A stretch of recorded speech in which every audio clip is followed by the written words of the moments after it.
it chapter by chapter, one bite at a time. So many adventures and mountains we can climb. Take it word for word, line by line, one bite at a time.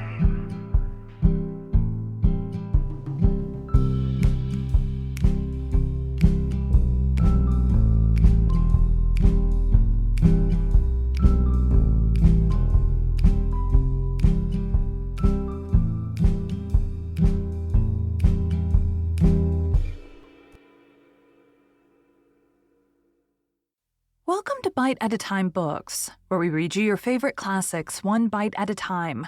My name is Bree Carlisle, and I love to read and wanted to share my passion with listeners like you.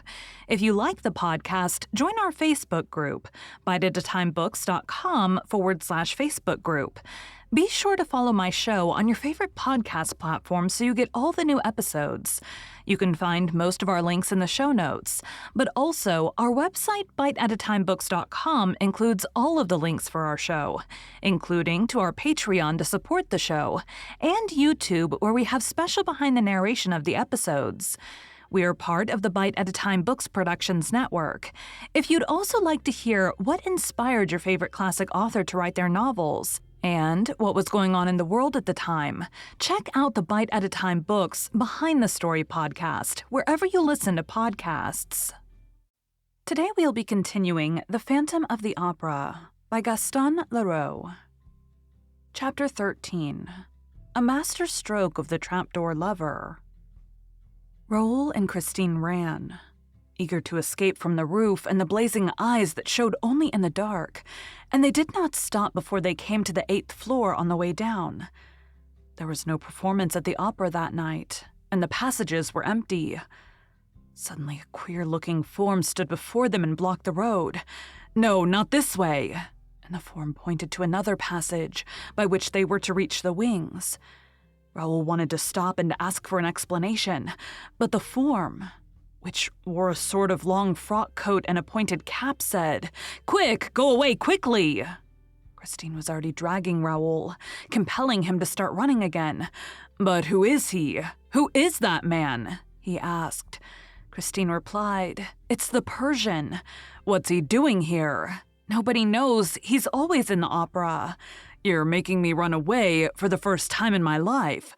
If we really saw Eric, what I ought to have done was to nail him to Apollo's lyre, just as we nail the owls to the walls of our Breton farms, and there would have been no more question of him." "My dear Raoul, you would first have had to climb up to Apollo's lyre. That is no easy matter. The blazing eyes were there. Oh, you're getting like me now, seeing him everywhere.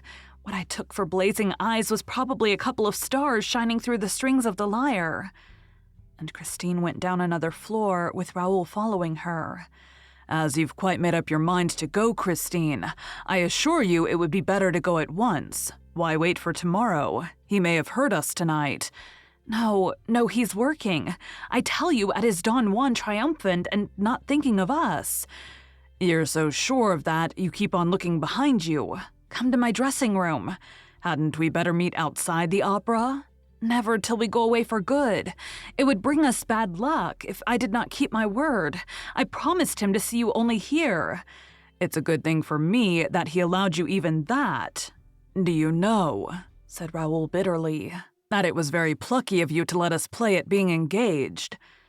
"Why, my dear, he knows all about it. He said, 'I trust you, Christine. Monsieur de Chagny is in love with you and is going abroad. Before he goes, I want him to be as happy as I am.' Are people so unhappy when they love?"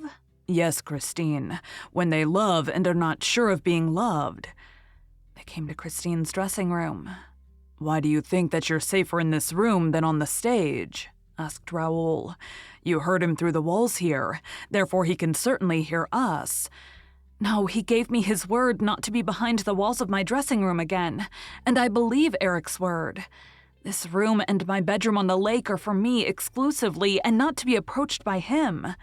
"How can you have gone from this room into that dark passage, Christine? Suppose we try to repeat your movements, shall we?" It is dangerous, dear, for the glass might carry me off again, and instead of running away, I should be obliged to go to the end of the secret passage to the lake, and there call Eric. Would he hear you? Eric will hear me wherever I call him. He told me so. He's a very curious genius. You must not think, Raoul, that he is simply a man who amuses himself by living underground. He does things that no other man could do. He knows things which nobody in the world knows. Take care, Christine. You are making a ghost of him again. No, he's not a ghost. He is a man of heaven and earth, that is all. A man of heaven and earth, that is all. A nice way to speak of him. And are you still resolved to run away from him? Yes, tomorrow. Tomorrow you will have no resolve left. Then, Raoul, you must run away with me in spite of myself. Is that understood? I shall be here at 12 tomorrow night. I shall keep my promise, whatever happens. You say that after listening to the performance, he's to wait for you in the dining room on the lake. Yes. And how are you to reach him if you don't know how to go out by the glass? Why, by going straight to the edge of the lake. Christine opened a box, took out an enormous key, and showed it to Raoul. What's that? He asked. The key of the gate to the underground passage in the Rue Scribe. I understand, Christine. It leads straight to the lake. Give it to me, Christine. Will you? Never, she said. That would be treacherous. Suddenly, Christine changed color. A mortal pallor overspread her features. Oh, heavens, she cried. Eric, have pity on me. Hold your tongue, said Raoul. You told me he could hear you. But the singer's attitude became more and more inexplicable. She wrung her fingers, repeating with a distraught air, Oh, heaven, oh, heaven. But what is it? What is it? Raoul implored. The ring, the gold ring he gave me. Oh, so Eric gave you that ring. You know he did, Raoul. But what you don't know is that when he gave it to me, he said, I give you back your liberty, Christine, on condition that this ring is always on your finger. As long as you keep it, you'll be protected against all danger, and Eric will remain your friend. But woe to you if you ever part with it, for Eric will have his revenge. My dear, the ring is gone. Woe to us both. They both looked for the ring, but could not find it. Christine refused to be pacified. It was while I gave you that kiss up above under Apollo's lyre, she said. The ring must have slipped from my finger and dropped into the street. We can never find it. And what misfortunes are in store for us now? Oh, to run away. Let us run away at once, Raoul insisted once more. She hesitated. He thought that she was going to say yes. Then her bright pupils became dimmed and she said, No, tomorrow. And she left him hurriedly, still ringing and rubbing her fingers as though she hoped to bring the ring back like that. Raoul went home, greatly perturbed at all that he had heard. If I don't save her from the hands of that humbug, he said aloud as he went to bed, she is lost, but I shall save her. He put out his lamp and felt a need to insult Eric in the dark. Thrice over he shouted, Humbug! Humbug! Humbug! But suddenly he raised himself on his elbow. A cold sweat poured from his temples. Two eyes like blazing coals had appeared at the foot of his bed. They stared at him fixedly, terribly in the darkness of the night. Raoul was no coward, and yet he trembled. He put out a groping, hesitating hand toward the table by his bedside. He found the matches and lit his candle. The eyes disappeared. Still uneasy in his mind, he thought to himself, She told me that his eyes only showed in the dark. His eyes have disappeared in the light, but he may be there still. And he rose, hunted about, went round the room. He looked under his bed like a child. Then he thought himself absurd, got into bed again and blew out the candle. The eyes reappeared. He sat up and stared back at them with all the courage he possessed. Then he cried, Is that you, Eric? Man, genius, or ghost, is it you? He reflected. If it's he, he's on the balcony. Then he ran to the chest of drawers and groped for his revolver. He opened the balcony window, looked out, saw nothing, and closed the window again. He went back to bed shivering, for the night was cold, and put the revolver on the table within his reach. The eyes were still there at the foot of the bed. Were they between the bed and the window pane, or behind the pane? That is to say, on the balcony. That was what Raoul wanted to know. He also wanted to know if those eyes belonged to a human being. He wanted to know everything. Then patiently, calmly, he seized his revolver and took aim. He aimed a little above the two eyes. Surely, if they were eyes, and if above those two eyes there was a forehead, and if Raoul was not too clumsy. The shot made a terrible din amid the silence of the slumbering house, and while footsteps came hurrying along the passages, Raoul sat up with outstretched arm, ready to fire again if need be. This time the two eyes had disappeared. Servants appeared carrying lights. Count Philippe, terribly anxious. "What is it?" "I think I've been dreaming," replied the young man. "I fired at 2 stars that kept me from sleeping." "You're raving! Are you ill? For God's sake, tell me, Raoul, what happened?" And the Count seized hold of the revolver. No, I'm not raving. Besides, we shall soon see."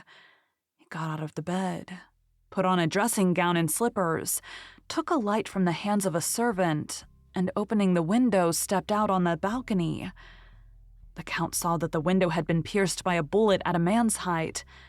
Raoul was leaning over the balcony with his candle. "Aha," he said. Blood, here, there, more blood. That's a good thing. A ghost who bleeds is less dangerous." He grinned. Raoul! The Count was shaking him as though he were trying to waken a sleepwalker. "But my dear brother, I'm not asleep," Raoul protested impatiently.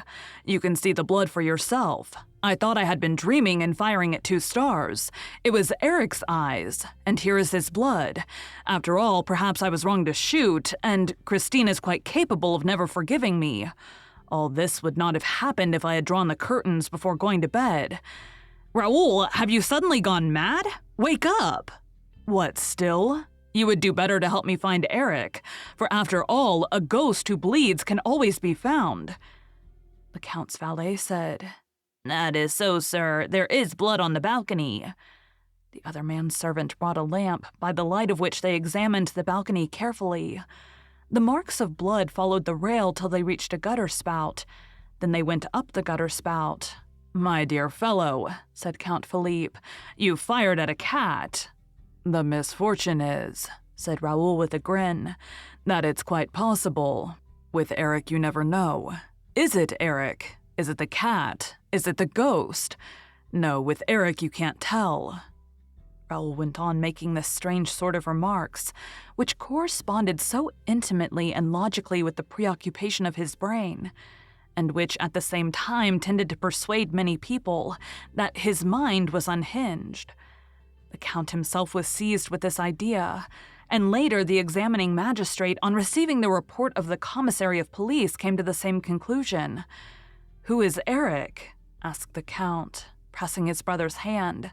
"He is my rival, and if he's not dead, it's a pity." He dismissed the servants with a wave of the hand, and the 2 Chagnys were left alone. But the men were not out of earshot before the Count's valet heard Raoul say, distinctly and emphatically, "I shall carry off Christine Daae tonight." The phrase was afterward repeated to Monsieur Fier, the examining magistrate, but no one ever knew exactly what passed between the 2 brothers at this interview. The servants declared that this was not their first quarrel. Their voices penetrated the wall, and it was always an actress called Christine Daae that was in question. At breakfast, the early morning breakfast which the Count took in his study, Philippe sent for his brother. Raoul arrived silently and gloomy. The scene was a very short one. Philippe handed his brother a copy of the Epic and said, "Read that."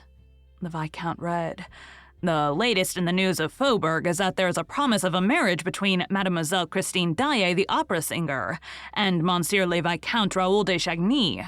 If the gossips are to be credited, Count Philippe has sworn that, for the first time on record, the Chagny shall not keep their promise. But as love is all-powerful, at the opera as, and even more than elsewhere, we wonder how Count Philippe intends to prevent the Viscount, his brother, from leading the new Margarita to the altar. The two brothers are said to adore each other, but the Count is curiously mistaken if he imagines that brotherly love will triumph over love pure and simple. "You see, Raoul," said the Count, "you're making us ridiculous. That little girl has turned your head with her ghost stories." The Viscount had evidently repeated Christine's narrative to his brother during the night. All that he now said was, "Goodbye, Philippe. Have you quite made up your mind? You're going tonight with her?" No reply. "Surely you will not do anything so foolish. I shall know how to prevent you." "Goodbye, Philippe," said the Viscount again and left the room. This scene was described to the examining magistrate by the Count himself, who did not see Raoul again until that evening at the opera, a few minutes before Christine's disappearance. Raoul, in fact, devoted the whole day to his preparations for the flight. The horses, the carriage, the coachman, the provisions, the luggage, the money required for the journey, the road to be taken. He had resolved not to go by train, so as to throw the ghost off the scent. All this had to be settled and provided for, and it occupied him until 9 o'clock at night. At 9 o'clock, a sort of traveling barouche with the curtains of its windows closed down took its place in the rank at the rotunda side. It was drawn by two powerful horses driven by a coachman, whose face was almost concealed in the long folds of a muffler. In front of this traveling carriage were 3 broughams, belonging respectively to Carlotta, who had suddenly returned to Paris, to Sorelli, and, at the head of the rank, to Count Philippe de Chagny. No one left the barouche. The coachman remained on his box, and the 3 other coachmen remained on theirs. A shadow in a long black cloak and a soft black felt hat passed along the pavement between the rotunda and the carriages, examined the barouche carefully, went up to the horses and the coachman, and then moved away without saying a word. The magistrate afterward believed that this shadow was that of the Viscount Raoul de Chagny, but I do not agree, seeing that that evening, as every evening, the Viscount de Chagny was wearing a tall hat, which hat, besides, was subsequently found. I'm more inclined to think that the shadow was that of the ghost, who knew all about the whole affair, as the reader will soon perceive. They were given Faust, as it happened, before a splendid house. The Faubourg was magnificently represented, and the paragraph in that morning's epic had already produced its effect, for all eyes were turned to the box in which Count Philippe sat alone, apparently in a very indifferent and careless frame of mind. The feminine element in the brilliant audience seemed curiously puzzled, and the Viscount's absence gave rise to any amount of whispering behind the fans. Christine Daae met with a rather cold reception. That special audience could not forgive her for aiming so high. The singer noticed this unfavorable attitude of a portion of the house and was confused by it. The regular frequenters of the opera, who pretended to know the truth about the Viscount's love story, exchanged significant smiles at certain passages in Margarita's part, and they made a show of turning and looking at Philippe de Chagny's box when Christine sang. I wish I could but know who was he that addressed me, if he was noble, or at least what his name is. The Count sat with his chin on his hand and seemed to pay no attention to these manifestations. He kept his eyes fixed on the stage, but his thoughts appeared to be far away. Christine lost her self-assurance more and more. She trembled. She felt on the verge of a breakdown. Carolus Fanta wondered if she was ill, if she could keep the stage until the end of the garden act. In the front of the house, people remembered the catastrophe that had befallen Carlotta at the end of that act, and the historic croak which had momentarily interrupted her career in Paris. Just then, Carlotta made her entrance in a box facing the stage, a sensational entrance. Poor Christine raised her eyes upon this fresh subject of excitement. She recognized her rival. She thought she saw a sneer on her lips. That saved her. She forgot everything in order to triumph once more. From that moment, the prima donna sang with all her heart and soul. She tried to surpass all that she had done till then, and she succeeded. In the last act, when she began the invocation to the angels, she made all the members of the audience feel as though they too had wings. In the center of the amphitheater, a man stood up and remained standing, facing the singer. It was Raoul, holy angel in heaven blessed, and Christine, her arms outstretched, her throat filled with music. The glory of her hair falling over her bare shoulders uttered the divine cry, "My spirit longs with thee to rest." It was at that moment that the stage was suddenly plunged in darkness. It happened so quickly that the spectators hardly had time to utter a sound of stupefaction, for the gas at once lit up the stage again. But Christine Daae was no longer there. What had become of her? What was that miracle? All exchanged glances without understanding, and the excitement at once reached its height. Nor was the tension any less great on the stage itself. Men rushed from the wings to the spot where Christine had been singing that very instant. The performance was interrupted amid the greatest disorder. Where had Christine gone? What witchcraft had snatched her away before the eyes of thousands of enthusiastic onlookers, and from the arms of careless Fanta himself? It was as though the angels had really carried her up to rest. Raoul, still standing up in the amphitheater, had uttered a cry. Count Philippe had sprung to his feet in his box. People looked at the stage, at the Count, at Raoul, and wondered if this curious event was connected in any way with the paragraph in that morning's paper. But Raoul hurriedly left his seat. The Count disappeared from his box, and while the curtain was lowered, the subscribers rushed to the door that led behind the scenes. The rest of the audience waited amid an indescribable hubbub. Everyone spoke at once. Everyone tried to suggest an explanation of the extraordinary incident. At last the curtain rose slowly, and careless Fanta stepped to the conductor's desk, and in a sad and serious voice said, "Ladies and gentlemen, an unprecedented event has taken place and thrown us into a state of the greatest alarm. Our sister artist, Christine Daae, has disappeared before our eyes, and nobody can tell us how." Thank you for joining Bite at a Time Books today, while we read a bite of one of your favorite classics. Again, my name is Brie Carlisle, and I hope you come back tomorrow for the next bite of The Phantom of the Opera.